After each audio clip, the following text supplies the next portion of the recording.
for a similar shaded green company in Benton Harbor, Michigan. Go ahead. However, somehow he eventually found himself working at the Maize and Blue University over in Ann Arbor. He spent 14 years at the U of M before leaving to join the Burton Group, an information technology research and advisory firm in Salt Lake City, Utah. Larry telecommuted to a virtual office in Utah from his southeast Michigan home, in which his physical office was adjacent to his ham shack. Bad mistake. Good work if you get it. Yeah. By pure coincidence, of course, his DXCC total and challenge count climbed appreciably during those years. Good work if you get it. You got it. Now, a sad note. Cancer diagnosis, experimental chemotherapy, and bone marrow transplant changed Larry's employment status to medically retired in 2007. Now a cancer survivor in remission, he offers free information technology support to charitable and nonprofit organizations. And then he is a webmaster for about 15 websites, including 4 involving ham radio. Wow. Until last summer, Larry was very active on the band's Chasing DX and Working Ready contest. However, his involvement with N1ML Logger development team turned into the equivalent of a full-time job with lots of overtime. As the team focuses on rewriting the popular contest logging program N1ML Logger. If you're interested, you can hear Larry's second Dayton presentation this Saturday in the contest forum. I would suggest you get there early for a seat. Introducing N1ML Logger Plus, the next generation. When it comes out.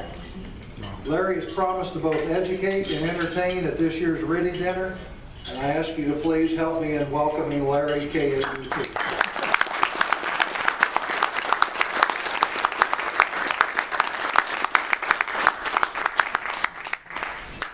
Give me just a few minutes here.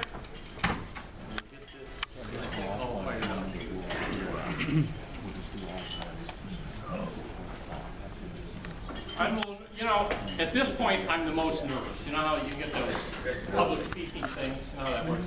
I'm a little nervous. I usually get over it within about the first 10 minutes, but just give me. I went to the internet and looked up, public speaking help. They started with this, take a cleansing breath like the Moss cleanse.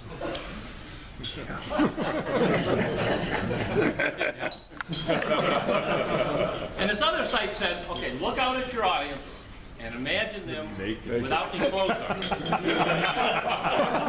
really not helpful. That's a lot of ass. Give me a minute here, folks. Okay. I'm all set. Thank you. Yes, sir. Fred. Yes, sir. Picking Pinto. Got this. I got a filter. I got. Mobile, pretty mobile. Not working. Yeah. Okay. You're probably wondering why my opening slide has a photo of a vintage 1984 Pinto with 22,000 miles on it. I'll get to that later. Let's see here. Go ahead. You have to turn the button that says on. Let me try this. Ha! That's great. There we All go. right. Okay, so Put your clothes back on.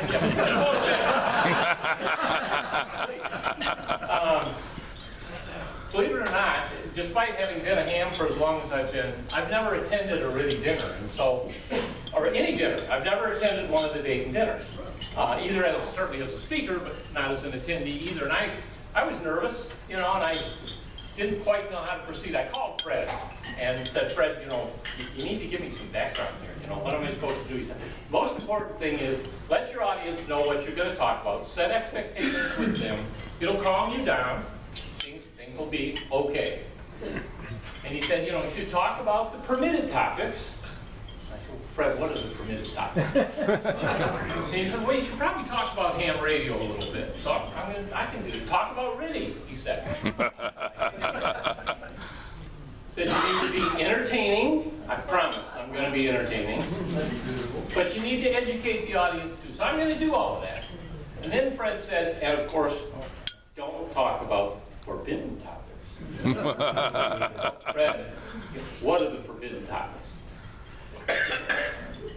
By all means, don't talk about politics. So, no Obamacare jokes tonight. Don't talk about religion.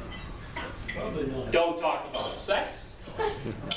So no problem on my part. You the guys are sitting there with no clothes on. No problem with me.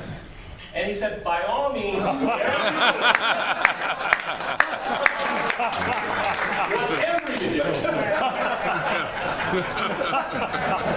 Causes cancer.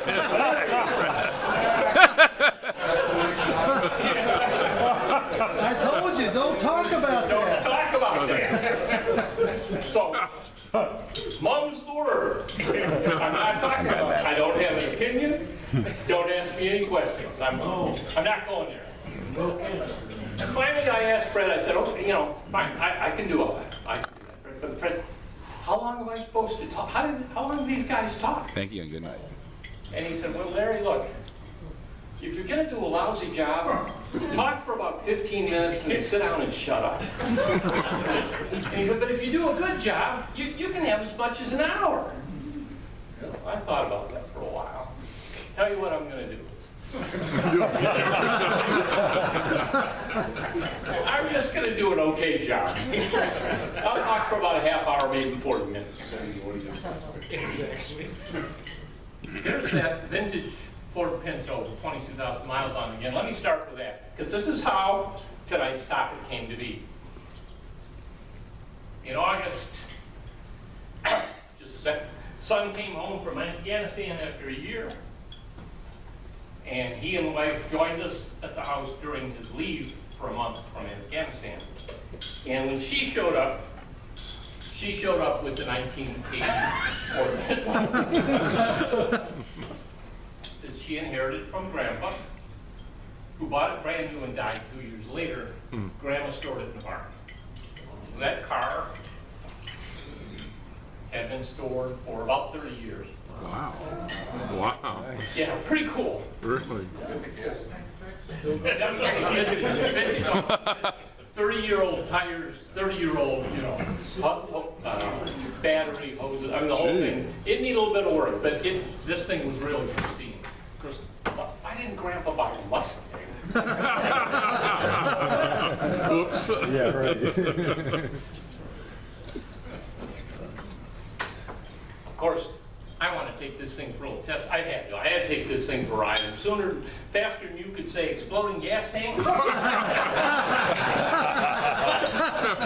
I had the keys, and I was staring, let me back up a little bit. I was staring into the interior of this automobile. Wow, look it at was that. really Man. pretty cool.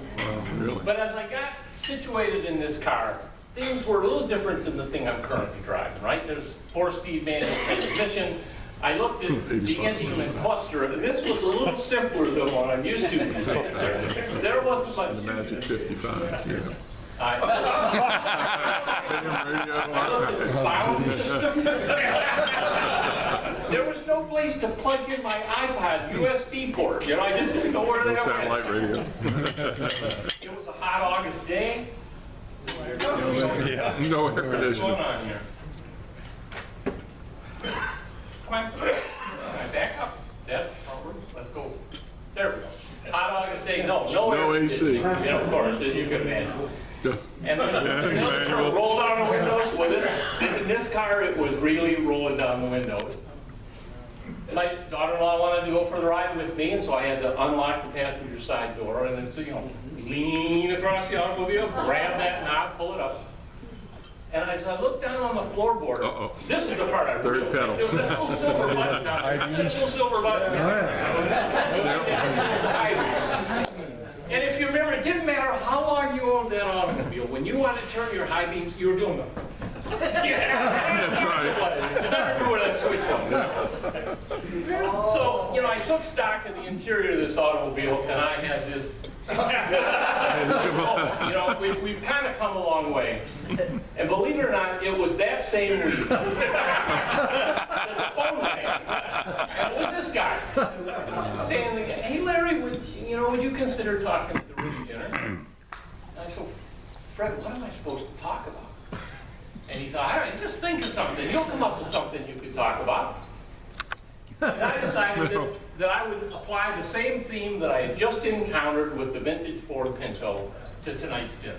You know, you've come a long way, baby, and we have clearly come a long way, baby, in the Riddy world.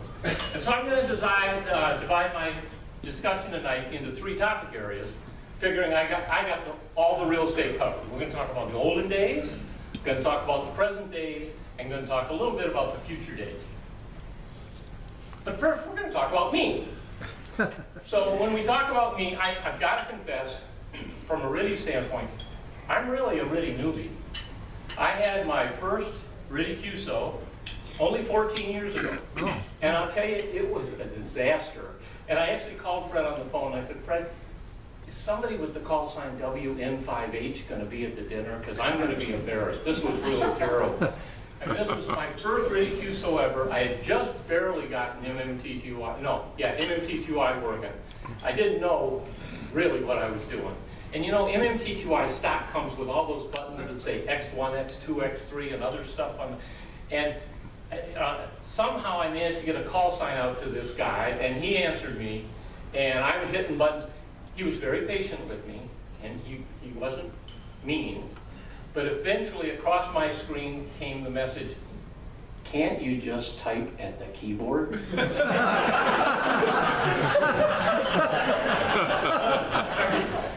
And this is my log comment from that first QSO. You know, what is it? I should have known it was on April 1st. There was something going on there. I'm really, compared to many in this audience, I'm really a Riddy newbie. And actually, I'd like to find out about our Riddy experiences here within the audience. Let's do a little survey. First, real newbies.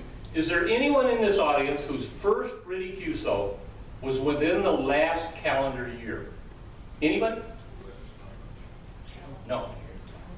Okay, how about the last 5 calendar years? Who's new? One? Oh, quite a few. We got quite a handful of newbies. 5 to 10 years? First Riddy contest. 1. 10 to 20? I'm in the 10 to 20 class. Okay. Ed, you're a 10 to 20. 11. An 11. That's a newbie too. All right. 20 to 30. First Riddy contact, 20 to 30 years ago. Okay. What comes after that? 30 to 40? 30 to 40 years. Oh, look at that. Okay. All right.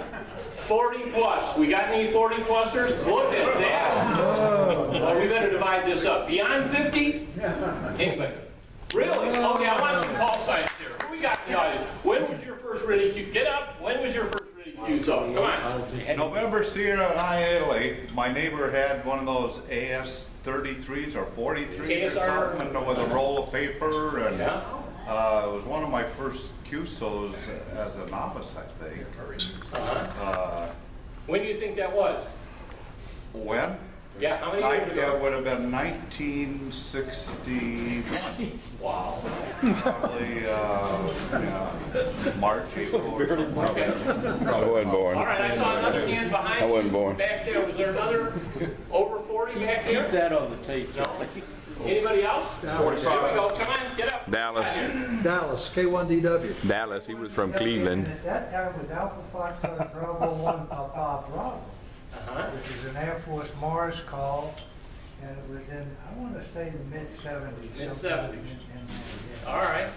And over here? Yeah, my first contact was probably in 1969, in that time frame. That was when you obviously communicated via the keyboard, or unless you had the, the TD, and typing your perforated arm. Started out with a Model 15, Model 19, 28 KSR, built my own demodulator.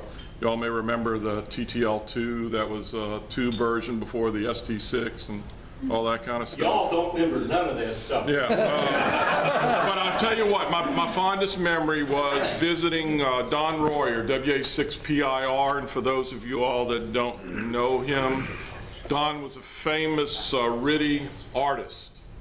And he was the one where you saw all the playmates and things like that, a lot of the things that would come out, and you'd sit there and you'd run for 45, 50 minutes key down to send some of these pictures. Yeah. I probably ought to stand up a little bit so Okay, right there. go ahead. And so I created the RTTY picture that I guess I created back then, that I was kind of circulated quite a bit, was that of the USS Enterprise, the starship, when Star Trek was really popular. I'm sure you all remember that. So I generated that. But the fondest memory is in '73. I got a chance to go out to Los Angeles area and visit with Don, spend a day with him and his wife, and very, very fond memories of that. So that was quite an experience. But yeah, definitely different. And then in the '70s, when computers were getting starting to come to the forefront, there was a thing called the AutoStart Net, which is on 14.075 plus 2.125. And that's when we started using the 28 KSRs with the stunt box and computers and what have you. And by about 1973, 74 time frame, I was graduating from college, sold all my ham gear, and had been out of radio teletype until 5, 6 years ago. Oh, you're a re-newbie. So I'm a re-newbie. You're a re-friend. That's great. We've got some old timers. We're among some true legends around Are here. those pictures you sent me? Okay, well, that's enough about you. We're going to talk about me again. See, in addition to being a newbie, I am a DXer. I'll confess to doing that. And in my 14 years, I have managed to accumulate a decent DXCC total. I've got 327 confirmed. And these are the 13 I don't have. If there's anybody in the audience from any of these places, or if there's anybody in the audience going to one of these places, or if you'd like to go to one of those places, see me after the dinner. I'll make you an offer you can't refuse. I'm also a RTTY contester, although frankly I'm not a very good RTTY contester. I enjoy it a lot. But you know, I live in Michigan, which is kind of the geomagnetic black hole of the central United States. And you know, if you're not up on the coast, this is my excuse. Are you guys falling for this? If you're not on one of the coasts, you can't do very well with RTTY contesting. I've managed to pull in a few awards over the years, but I'll tell you, the most recent one I won, I took a first place in the Roundup, 2013 Roundup. This is the plaque here, and I'm pretty proud of this one, because like I said, On your street.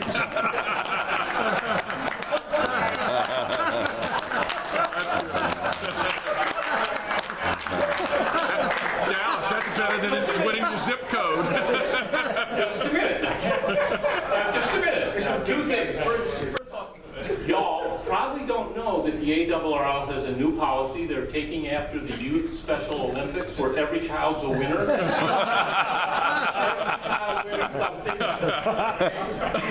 I'm doing the same thing. I'm delighted when this plaque shows up.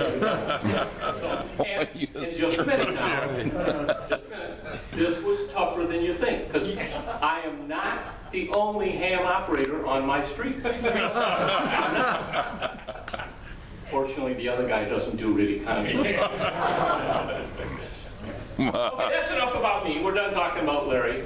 Let's get to what I really wanted to cover tonight, which were these three categories: the olden days, present days, and future days.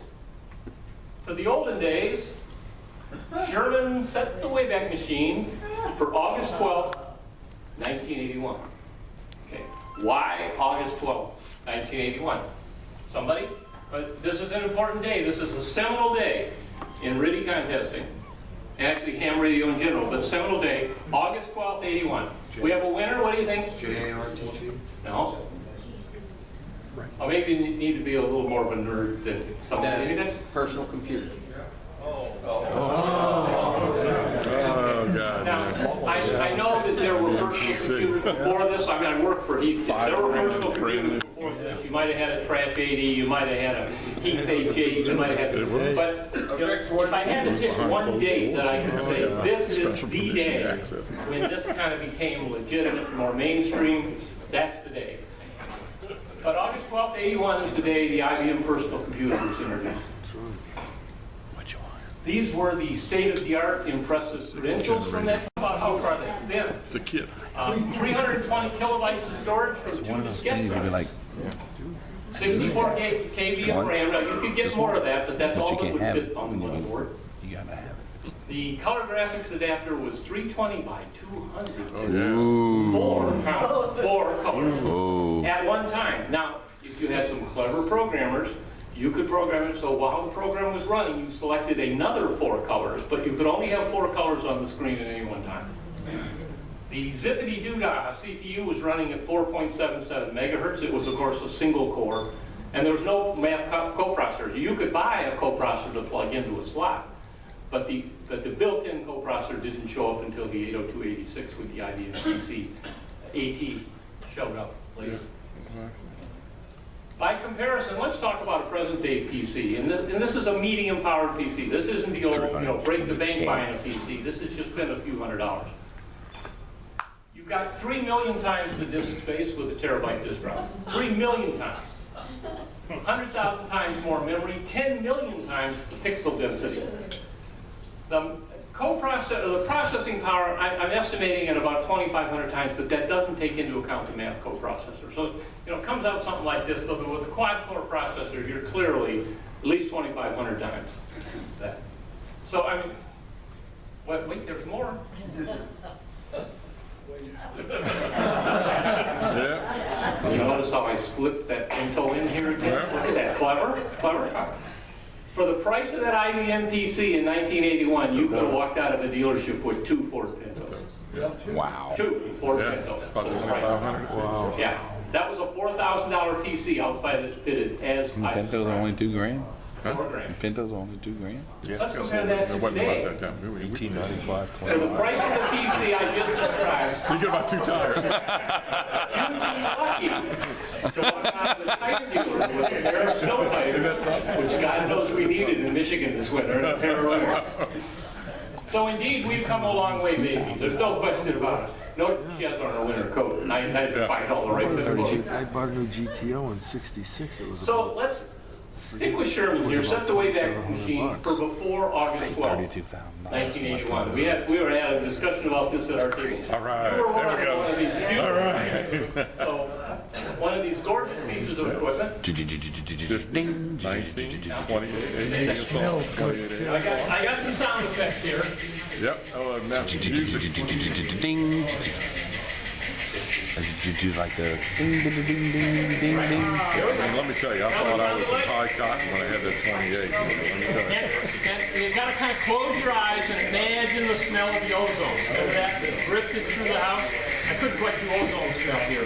That's kind of what it was all Yeah, about. that was the Cadillac. And you were logging, you were The ASR contesting. was. You had a pencil in one hand and you had an oil can in the other hand, right? Remember those days? Is that what it was like? Old Don Roy had 2 of Golden those, days. man. They had Creed's pictures on one, and you had one head up. Did you have a tape that made you pictures, or did you actually have So, them? quick No, survey. tape. For how many of you does that describe your first radio experience? Is it half? Half of you? Not quite, but almost. Almost. I was going to do another survey, and that was to ask for how many of those of you was that just before your first divorce. But Fred said that was. Yeah, sorry, Fred. We won't answer that question. It's none of my business. But in my research, I found there to be a pretty close correlation. So let's jump forward to present days. And I struggled with this a lot. How am I going to describe present days to a lot of guys who are currently doing present day RTTY contesting? And I'm going to take a totally different approach. Now, in our present day, you've come a long way, baby. Wait a minute, I missed the slide. I had a real cute little slide in here. It was a warning. Where'd it go? Here's the present day PC. Oh yeah, we're getting there. There we go. So, you're running one of these logging software packages. Al Gore has been kind enough to invent the internet for us.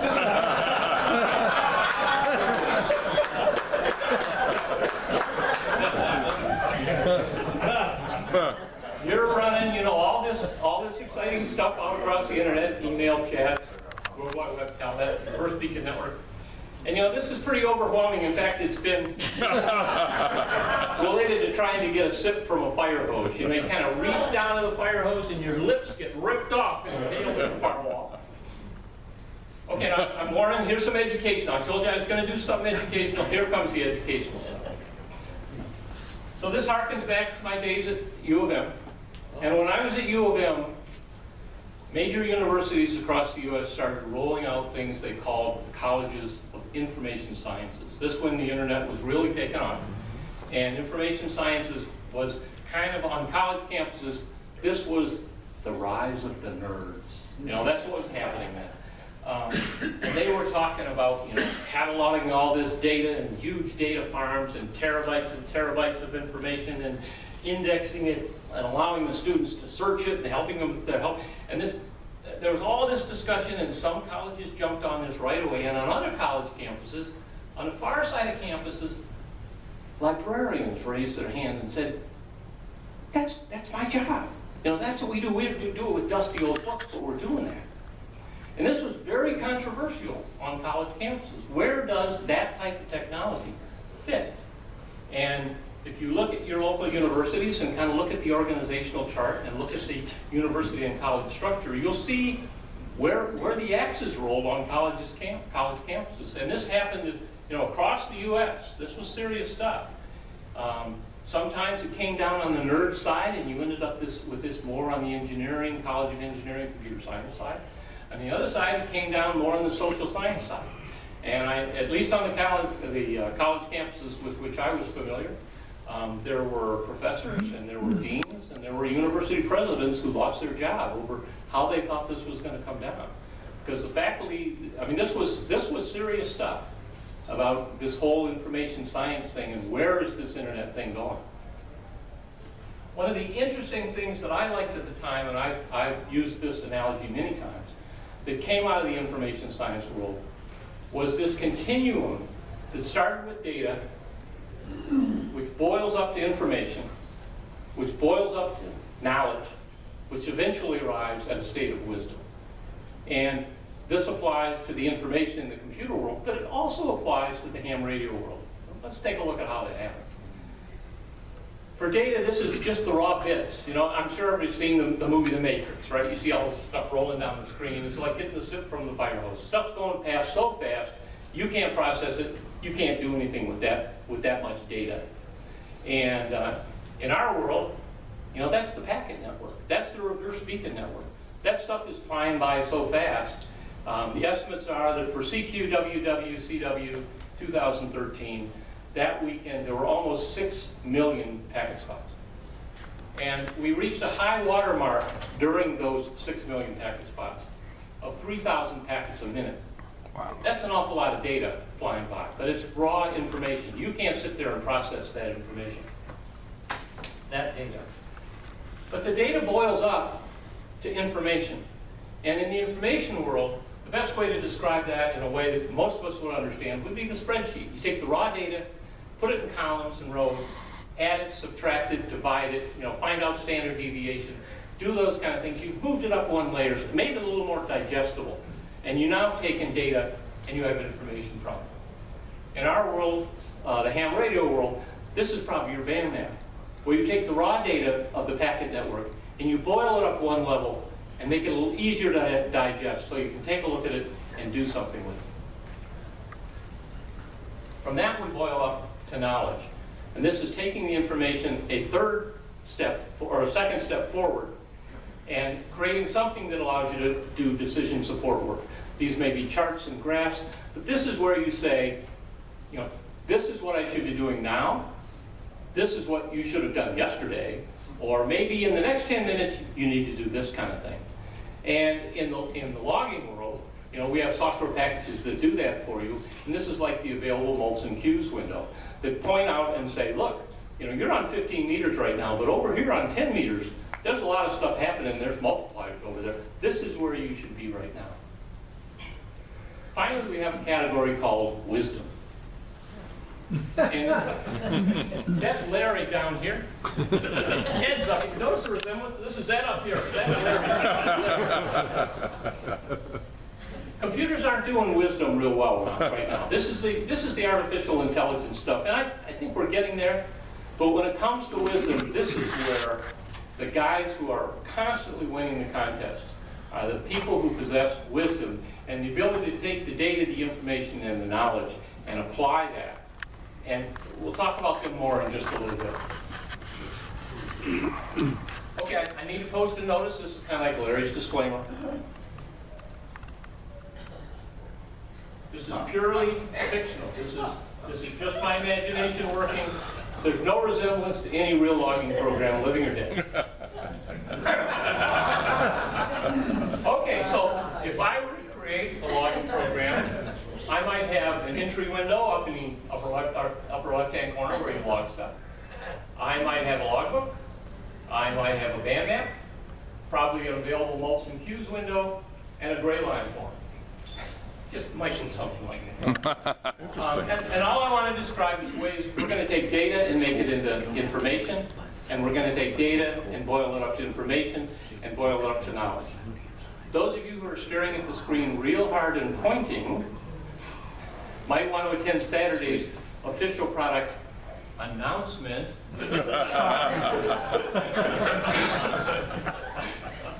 Anyway, so my first example is how do you take some information and boil it up to knowledge? I'm glad Cap was on that bottle of water. And that would happen from your log, which is kind of the equivalent of a spreadsheet. And you're going to boil that up from the spreadsheet up here once you start putting in some information in this window. So let's move forward here for a minute. As soon as I fill in a call sign in this entry window, notice things change. First of all, down here at the bottom, I took the data here, rolled it up to information. So I've got a call sign, WW4LL, and immediately I can see the last 3 times that I worked them during this contest. Up here on the upper left-hand side, I have a band map panel that tells me on 80, 40, and 15, I've already worked them. Those are gray, I can tell by looking at the color. And I need to work them on 20 and 10, and because it's blue, I know that that's just a normal QSO. It's not a mult, it's not a double mult. I also know that Fred's QTH is 629 miles away from my QTH, he's in the United States, and if I want to work him, I should turn my beam 180 degrees.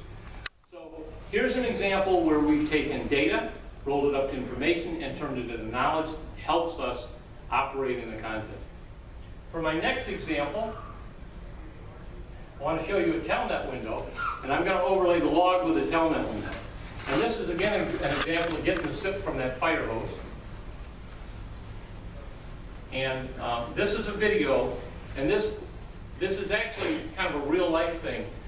One of our design parameters, given that 3,000 spots per minute high water mark from K8UT we set a design goal in the N1MM logger team of 4,000 packet spots. We want this product to be able to tolerate a continuous rate of 4,000 spots a minute. And that's what this video should demonstrate. Unfortunately, my laptop is not the product that you want to run during one of those contests. And it's a little slow. This should be running now. Let's see. Hello? I'm going to go up and move the mouse around. Give me just a moment. Okay, video, are you doing something? Let's try it. I mean, Cursor's blinking. this little thing is slow, but it's not that badly slow. Just a sec. Here we go. All right, sorry. Okay. And I've actually, the telnet screen that you're about to see flying by is a little application that I wrote. We call it the Flood. And it's a server that we have out there for experimental purposes. And when we're testing things and trying to set up performance parameters, we run programs against the flood and see if it can tolerate the 4,000 packet spots per minute. Or we can adjust the flood for any rate that we need and see at which point the poor PC falls over on its side, kicks its hands and feet up in the air and makes a noise like a dying cockroach. I learned that expression from my Army days down in the South. So what you see happening here, again, this is data, information, knowledge, and The slow jerkiness is this little laptop, not the software that you see, the experimental, coincidental, imaginary software you see running. Over here is, oh no, no, no! I like the way it populated his map over there too. You know, when he had the night and day map. I'm trying to get the, When I'm you going got to the give it a spots, minute. they all would show up as dots. What happens in the telnet window, you see the 4,000 packet spots per second going by. In the band map, you'll see the band map populating this in real time. And up here in the available mults and queues window, you'll see the mults and queues indicator, again in real time, showing you what's going on and where you should be at any one time, highlighted, bold, in red. Down here in the gray line form, this is populated in real time, with dots showing where the stations are that are being That's spotted. cool. Wow. And this is, again, this is all That's cool. happening in real time. Let me just,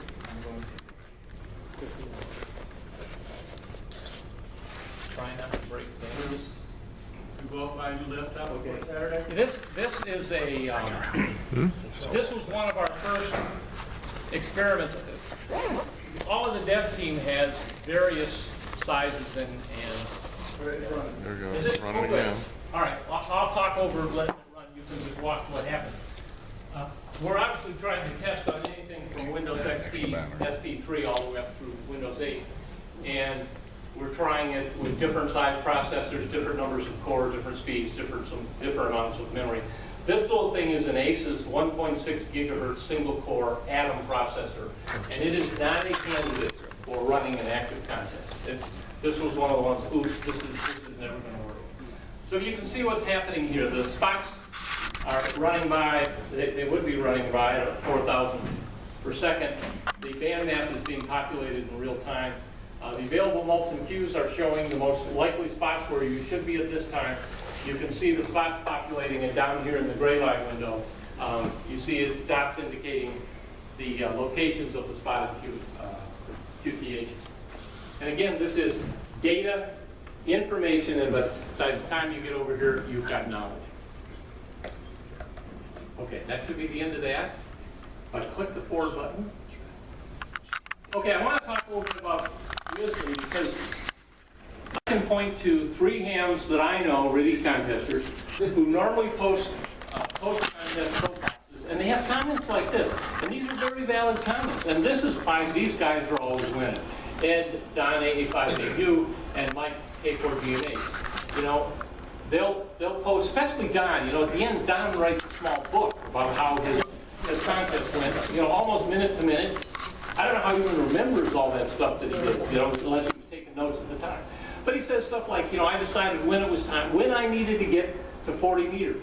And he takes his time off based on, you know, what he did last year or the year before. I can't remember what I had for breakfast, you know, and this guy's basing stuff on last year's time.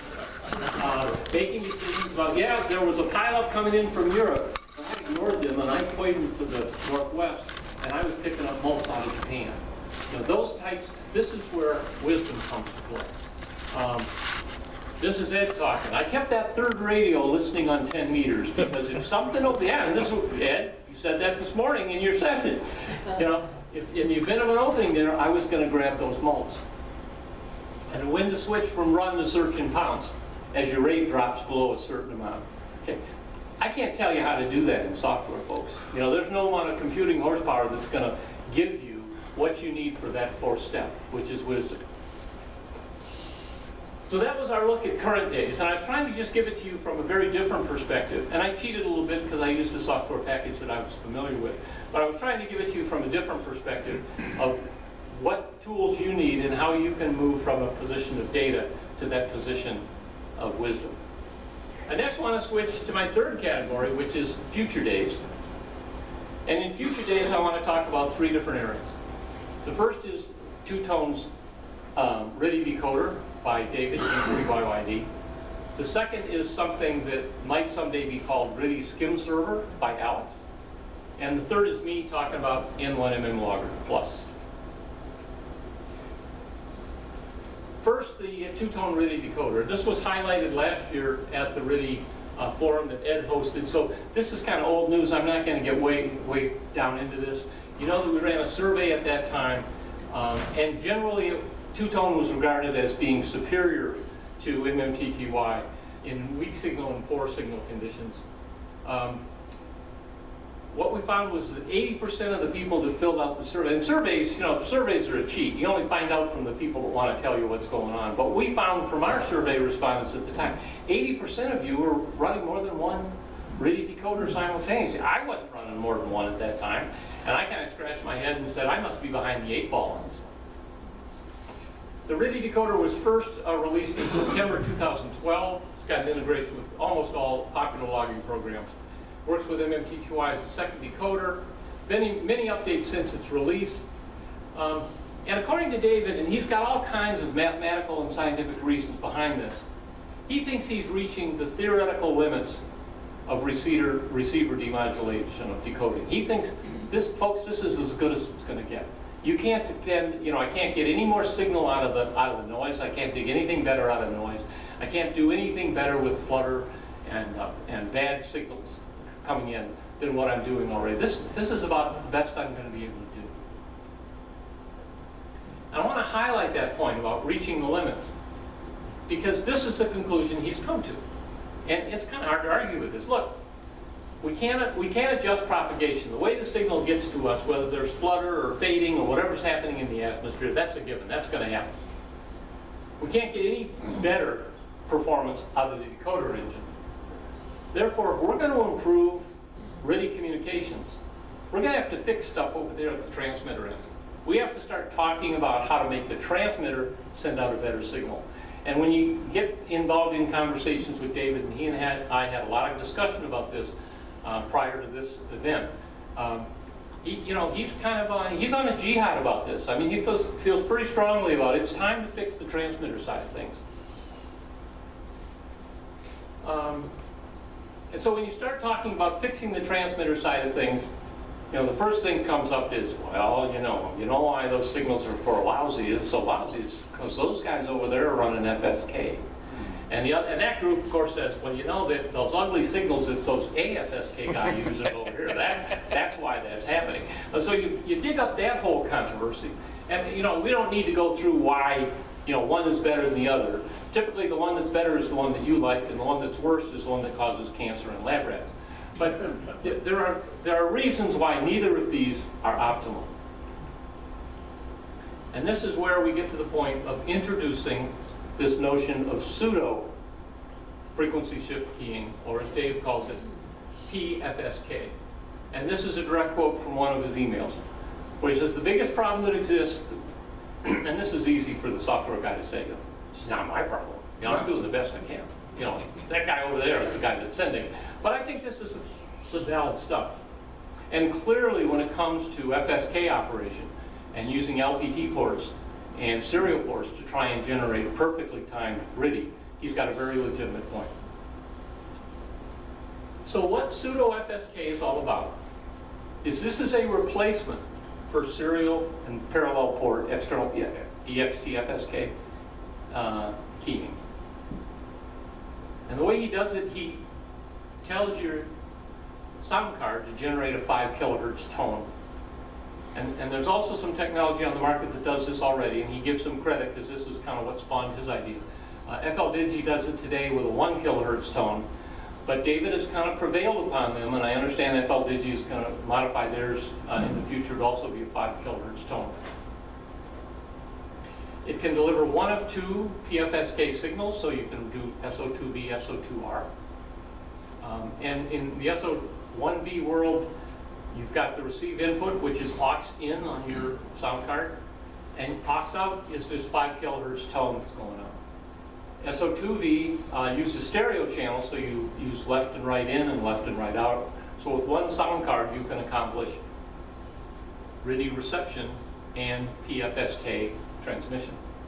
And I've got some reference material. If you Google either of these, you'll find some information about this. He has scratched out a schematic that he has shared, and this has been published on the internet. This came out last week, and he published this. When I first envisioned giving this presentation today, I don't think any of this information was known. And it's divided into 3 main categories. Top is a 5-volt power supply, and also a +2 volt power supply for running the audio filter. There's an audio filter in the middle, ×2, so you have a left and right channel audio filter. And this is kind of a bandpass filter to pass this 5 kilohertz signal.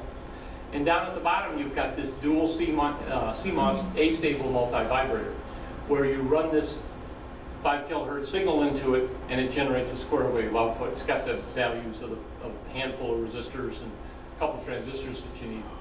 And this is what the output looks like. So on the input side, which is across the bottom, when he wants the FSK line to be keyed, he generates a 5 kilohertz signal, the line goes high. He drops the 5 kilohertz signal, the line goes low.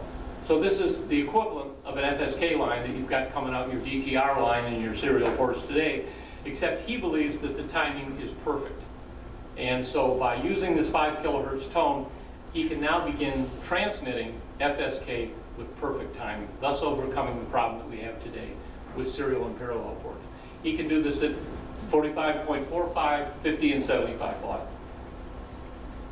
So kind of in summary, he's got some alpha testers out there, and he's put out some notes on the reflector asking for more people to participate and build one of these circuits. Has anybody in the audience built one of these up and tried this yet? Anybody? No, still nobody yet. No. So we don't have any takers. He says he's got a handful of guys that are running it, and he's trying it. So his early tests have been successful. He's very excited about it. But he needs results from a wider audience. You know, there's a whole lot of variability in sound cards out there these days, and so to just, you know, say, okay, I use, you know, Turtle Beach graphic sound cards, and this works really good, obviously doesn't cover the whole neighborhood. So this thing is inexpensive. That handful of parts is less than $5. And he's hoping somebody will get excited and say, I'll make the circuit board. David is not a hardware guy. He doesn't want to make any money. He doesn't want to sell things. He doesn't have to deal with PayPal. He doesn't want any of that. So if there's anybody out there that gets on the bandwagon and, you know, masks out a little circuit board, wants to manufacture boards to go in tandem with this thing, David wishes him well. I have a little editorial at the end of this that I'd like to share. I kind of feel like I need to come to a summary about where I think he's going with that. He does avoid the pitfalls associated with serial and parallel ports, and this is a clever way to generate FSK operation, which is preferred by, you know, that half of the room that thinks FSK is good, and if that half of the room thinks FSK is good, and with this circuit can get over the problems with timing, they can improve their transmitted signals. This first round of beta testing, and maybe a little more, will reveal whether there's enough standardization across sound cards. You know, when you look, you know, I know you're all running Windows PC, you're probably using Windows 7, maybe XP, maybe some of you are brave enough to be on Windows 8 already. When I think about adding peripherals to my Windows computer, the hardest things to add, in my opinion, are serial ports or USB to serial converters. I mean, those are pretty painful. Getting the drivers right, stuff doesn't work, and, you know, is it a prolific drive set? So serial ports are not fun. But right after serial ports not being fun, sound cards are not fun either. And, you know, if you've experienced into that, trying to add a second sound card to your PC, or if you've got sound card built into the motherboard, you want to add this is not a good time. So it makes me nervous thinking, well, in order to solve my problem with the first kind of board I hate, we're going to work with the second kind of board I hate. Let's see how, you know, I'm trying to be an optimist here, but let's wait and see how this turns out. Okay, my next future days discussion is to talk about Alex VE3 NEA's vision of what RTTY skim server might look like. And in order to discuss this, I think we need to jump over to the CW side of the house and talk about what CW skimmer is all about, how that works. I got a few slides to lay the groundwork so we're all in the same space, you understand where we're coming from. CW skimmer was first released really back in 2008. I mean, that goes back quite a ways. It certainly was not the first CW decoder program out there, but I think it is arguably the best CW decoder out there. And that's if you only do one channel at a time. And if you look at what that thing's doing, it's pretty incredible. Alex envisioned it as a DXers tool. He wasn't thinking of contesters at all when he created this. He created CW skimmer for the DXer who's trying to break the pile up. And, you know, you're the little pistol sitting there, and there's a million people calling, you know, Navassa. and you're trying to get in there, and he envisioned this tool as being the way that you could see the last station and frequency that the DX station worked. And you could spin your little VFO over there and tailgate that guy and pick up the DX station. That's why, that was the original vision of what that was all about. It was quickly hijacked, fortunately, by the contesting community. And this spawned the whole reverse beacon network. I mean, the CW skimmer is what's underneath all of that. And this, of course, at the time, we all lived through it, was highly controversial because this redefined what assisted was all about. You know, do we need a separate assisted category? Because these guys are not only assisted, these guys are really getting assisted. So, you know, how does all that work? Very controversial in the CW community. And there have been persistent rumors ever since that Alex was working on a RTTY equivalent. So this is what CW skimmer looks like. This is the audio bandwidth where you simply take the output of your receiver and you feed it directly in. And at this point, you get about, if you're lucky, about 3 kc of bandwidth. It simultaneously decodes any CW signals it sees within that 3 kilohertz audio bandwidth. If you hook it up to your IF, CW skimmer will decode as wide as your IF is on one band. And here you can see this waterfall display where you've got the 40-meter CW section shown. And in this particular just screenshot, we're looking at about, I don't know, 9 kc worth of bandwidth and all the CW signals in it. There's a companion product that followed CW skimmer, which is called CW skimmer server. And CW skimmer server does the same thing, multiple CW signals simultaneously, but it does it across multiple bands simultaneously. And with the right software-defined radio, you can decode as many as 6 bands simultaneously. But it's headless. There's no UI, there's no display. This thing runs on a server. You don't see it. It just listens, and when it's done listening, it takes the call signs, it takes the signal strength, it takes the date, time, stamp, frequency, and puts out a spot. That's all it is. So it's a headless server. Generates spots.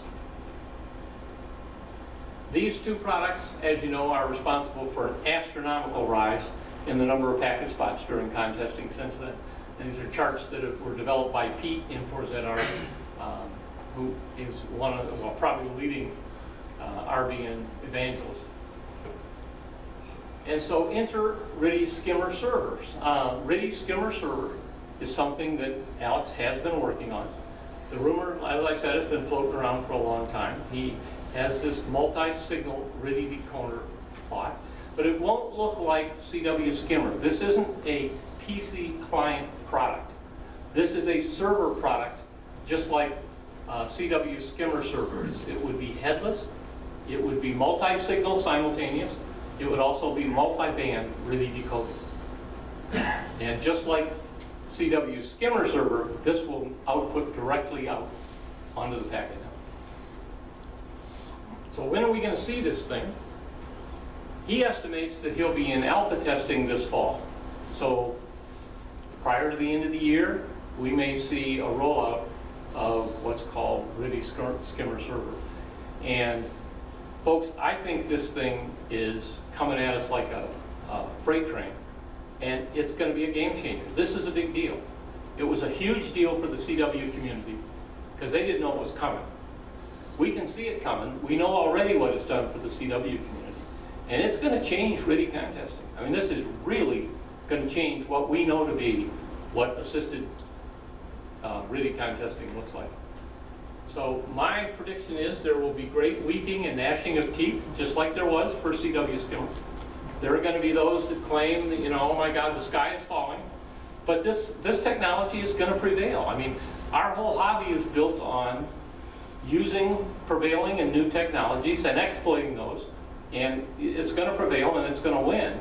And we have to be prepared and willing to let this thing take its course, because it's, like I said, this is a big deal, and it's going to hit RTTY contesting, you know, like a ton of bricks. So sometime this fall. So next year, coming soon to a station near you, this could be happening. So my third category is to talk about N1MM logger, N1MM plus, and where that's going. And give you just a little background, and I'm going to try not to duplicate stuff that anybody would see on Saturday. The framework for this was actually laid exactly 1 year ago, and it was actually laid, not in this room, but just down the hall. When Tom, N1MM, and John, K3CT, and I got together and talked about what the infrastructure should, like this thing should look like. I am a background database guy from a long way back, and I had done a lot of database comparisons of Access versus 2 other database products, and we were looking at the performance characteristics of those database products. And in that room, we looked at that and decided that the best choice for us was to abandon Microsoft Access and to go to SQLite, SQLite as a database product.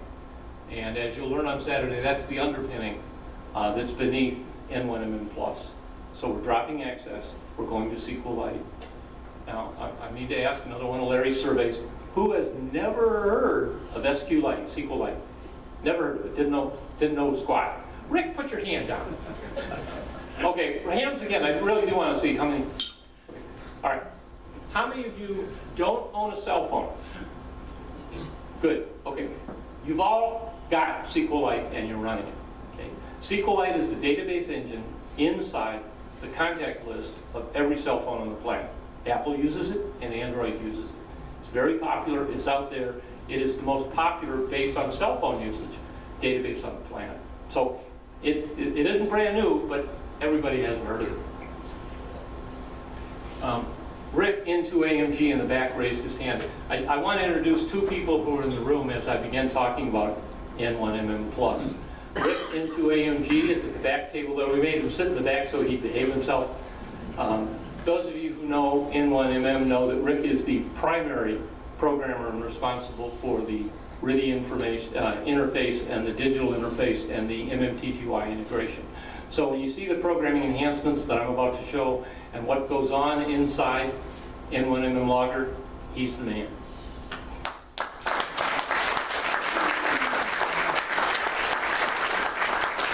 Now to help Rick out, we have another guy on the N1MM Logger team, Rich, DE3KI, over here.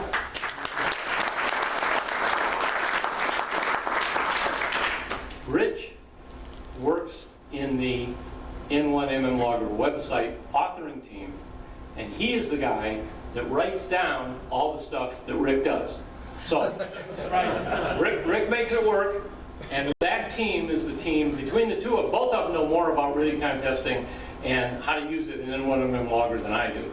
But that's the programmer back there, and that's the documentation guy over there. And between the 2 of them, if you got questions, they got answers. And if they don't have answers, you don't got questions. Okay, so John, Tom, and I met on this floor 1 year ago and made this decision about what the framework was going to work like, and also what the IDE, the information development environment, looked like. Because as you know, the current version of the program is written in VB6. That's a 15-year-old platform. Okay, that's like that 14-year-old Pinto that I just showed you. You know, anybody here show up in a 14-year-old automobile? Who showed up in a 14-year-old car? Probably nobody. Well, we're here today to talk about getting rid of a different 14-year-old car, and it's called N1MM Logger. The development team's been using it. I ran it the first time in that Roundup program that I was first place winner on my street. That was running N1MM Logger product. We did add 20 alpha testers in March, and they fortunately have been beating on it very hard. And we have a backroom chat channel and a separate Yahoo group that we use a reflector that we use to talk on. And at the current rev rate, we're producing a version of the program daily. So every day, based on feedback from our alpha testers yesterday, we produce a new version and put it out. So this is in very active development. It'll be introduced. Say that word, Fred. Introduced. Good, Fred. Saturday at the arena. It will be released to general beta testing. Tom's plan there is to do that post-Dayton and expand the testing community. Tom is not prepared to commit to an actual release date yet. I'm more of an optimist. Tom is fortunately more of a pessimist than I am. And so, you know, I'm saying, oh, maybe a week and a half, and Tom is only by home. At last count, there were 96 enhancements in the program, so it's significantly different than the product you currently use, and it's rebuilt from the ground up. The enhancements, the first round of the enhancements came from the user request list. We have a website form you can request an enhancement. We went through that entire list, picking out things and said, yes, we need to do this, we need to do this, we need to do this. The develop team had their own enhancement list. You know, we said to Rick, you know, what do you think you should fix? You know, and Rick has his own punch list of, you know, while we're in there, let's do this and that. And then finally, there's been a low-hanging fruit set of conversions where we're tearing apart a piece of code and building a new form and say to ourselves, you know, as long as we're in here, I've always hated that. You know, can't we do something with this? So these slides you're about to see, they're not duplicates of Saturday's presentation. And so if you're thinking of coming Saturday, or if you're not thinking of coming Saturday, you're going to miss a lot because the material on Saturday is entirely different stuff from what you're about to see today. And what I've chosen is really specific material for this audience. So you're going to see stuff only associated with RTTY. And I want to talk about the following enhancements to RTTY contest. There are, of course, some global improvements regardless of what mode you're running in the program all over the place. So the performance, you know, we're testing every phase of the product. The Telnet, the new database engine, and we tested it in every phase. The entry window, the Telnet window, the networking capabilities, those are all different. They benefit everybody. That's the rising boat that floats all ships. But specific to the digital interface window, Rick has three things he wanted me to talk about. The first is skin color and font management. The second is the digital interface receiver text behavior. And the third is WAE, Work All Europe QTC interface. So let's start out with skins, colors, and fonts. This is a window that pops up when you select Manage Skins, Colors, and Fonts. And you can see from the, well, I can't quite see them all because they didn't fit, you need to scroll down. There are 24 separate colors that you can adjust inside the program. And the colors fall into three categories. There are global colors that if you click this, like window background color, if you click this, every window in the whole program is going to change. And so for RTTY, 9 color settings affect the digital interface. And 2 of those are global, the window and the button color. So the buttons you see down here at the bottom, you can control what color those buttons are. And that's global throughout the program. You say you want purple buttons, you're getting purple buttons every place. The next down are the call sign colors. And these are shared. And the reason they're shared is we want consistency across the product. So if you say, I want a dupe to be gray, the dupe is going to be gray in the digital interface window when you're receiving text and you see a call sign. The dupe is going to be gray in the band map when you see a call sign. The dupe is going to be gray in the entry window in the call sign field so you can know that that's a dupe. So to enforce consistency, there are shared colors.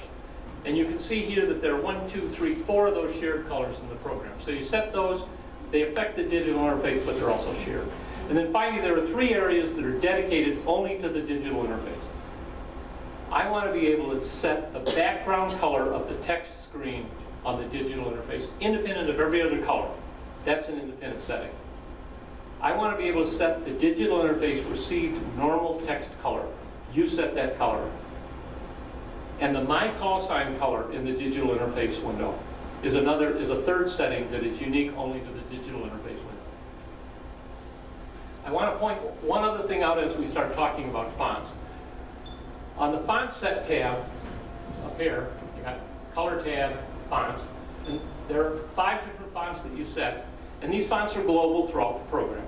And the fonts you set, not only the font family, but of course the default font size. And I want to point out a little button down here at the bottom that says Show Font Sizers. I'll show you what a font sizer does in just a minute. But these set the font family and the default font size throughout the program. There are 5 of these settings. 3 affect the digital interface window. Of course, the standard screen font, like the title fonts across the top and the buttons and the button text. And then shared fixed width. This puppy right here, fixed width. This is also shared. So this is a non-proportional font like Consolis.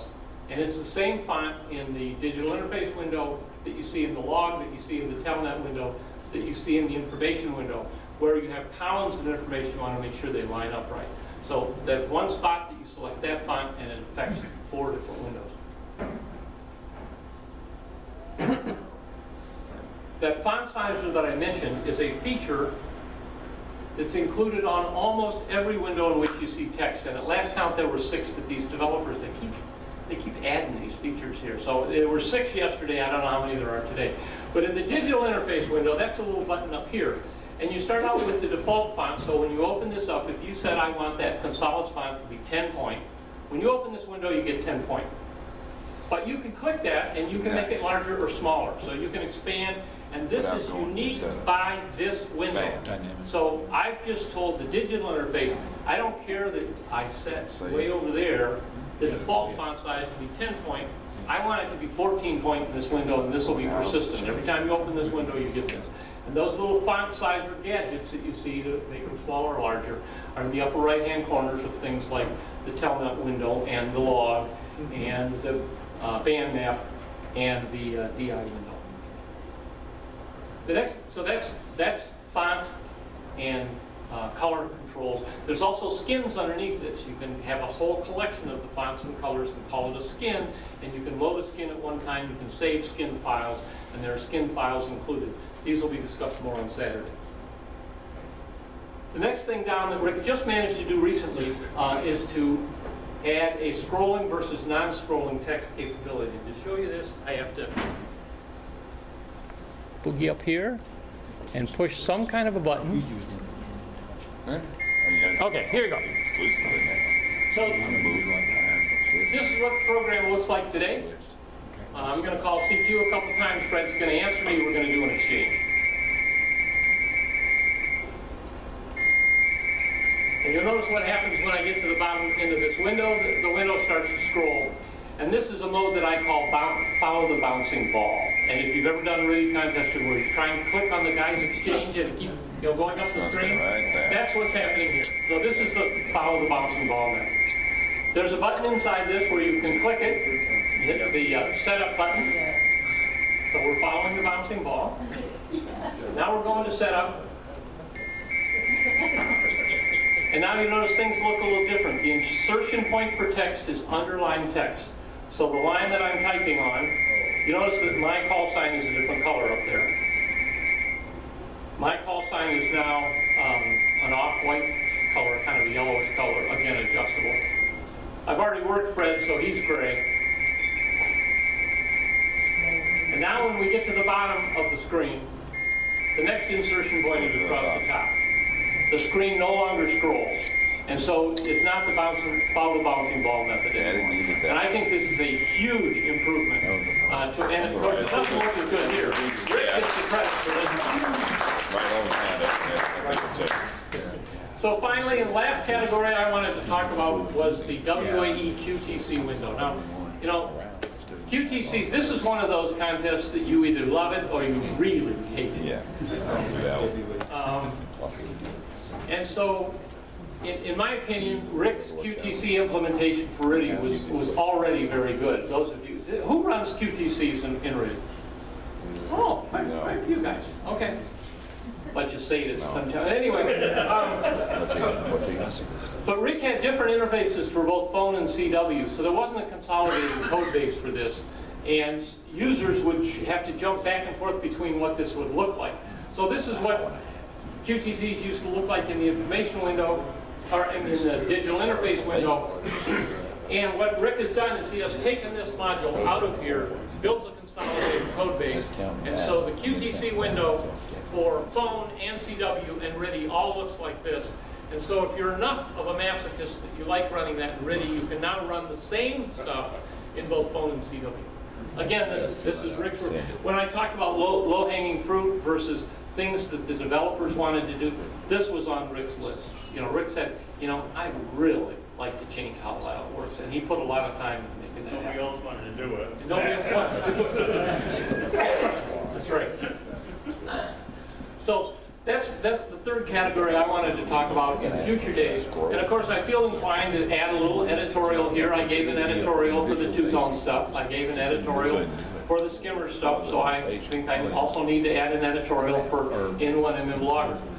And you know, I don't want to fool everybody here. This thing has been rebuilt from the ground up. Our estimate was 250,000 lines of code in VV6, and we dragged that forward in a new IDE development environment.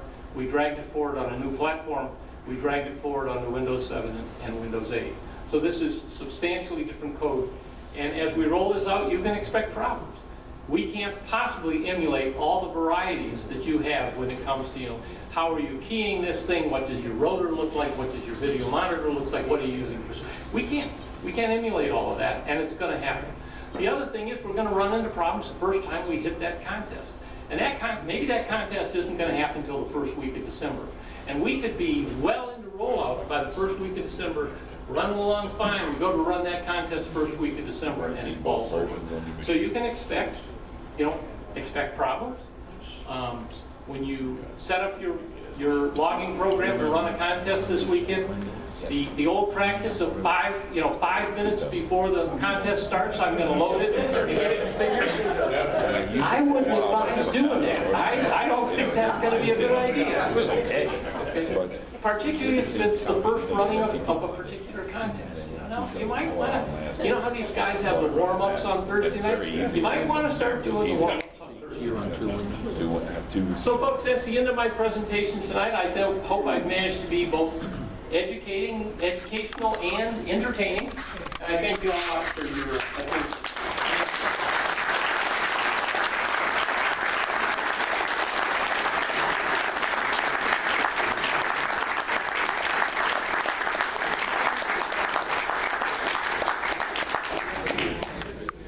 That was absolutely great, Larry. I got to tell you a little story on Larry. Last year, I asked Larry to give a presentation at the RTTY Forum, and he made the mistake of sending me a draft of it beforehand. And let me just, what we're gonna do next, by the way, is Yeah, you should be able to blank that. there we go. Okay. So last year he sent a draft of his presentation, and Don't look at it. You want to hide what it? happened? Did it not go out? I don't want to burn the projector. Oh, it's this PC. Is that what it is? I don't know. I can't see the put it in front. Oh, you can't, wait. This isn't PowerPoint. That's a PowerPoint specific Gizzy. So let me, at no time will my fingers leave my hands. Just a minute.